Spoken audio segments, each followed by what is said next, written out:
Совсем недавно мы делали сюжет о проблеме на улице Рябиновой. По весенней грязи там не пройти. Буквально через сутки на месте собралась целая комиссия. Пообщаться о наболевшем приехали коммунальщики, представитель водоканала и газовой службы. Только вот увидев съемочную группу ГСП, специалисты очень быстро покинули проблемный микрорайон. Нам удалось пообщаться только с ведущим экспертом управления ЖКХ. Проблема есть, проблема будет решаться. Ордер в прошлом году был, водоканал рыл тут. Но работы были приняты, благоустройство было восстановлено.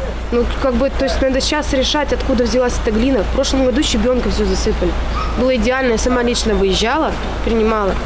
Как поясняет специалист, две крупные компании пеняют друг на друга. Газовики утверждают, когда они пришли, дороги тут уже не было. Представители водоканала парируют. Улицу отсыпали щебнем, после работ восстановили, как было. Позиция эксперта – глиняная жижа стекает поверх той самой хорошей дороги, которую она принимала в прошлом году. А как же быть с гарантией на проведение восстановительных работ? Потому что если есть гарантия, там, в принципе, постановление в пункте, не помню номер, что действительно вы несете ответственность, за благоустройство и за дальнейшее содержание этого участка. Правильно? 2 года они должны. Да. То есть, если там провал или еще что-то, просто такого у меня не было впервые, конечно, я такое вижу. То есть они должны. Я им напишу, а они уже пусть «Газпром» с руководителями там стыкуются и решают эту проблему.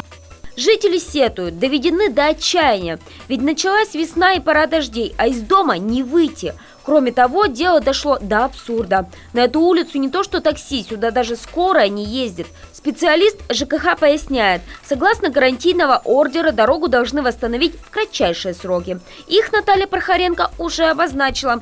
К моменту выхода материала нам прислали документ, в котором установлено время на выполнение восстановительных работ на улице Рябиновой. Оно истекает 26 апреля. В случае неисполнения Ухта-Водоканал привлекут к административной ответственности.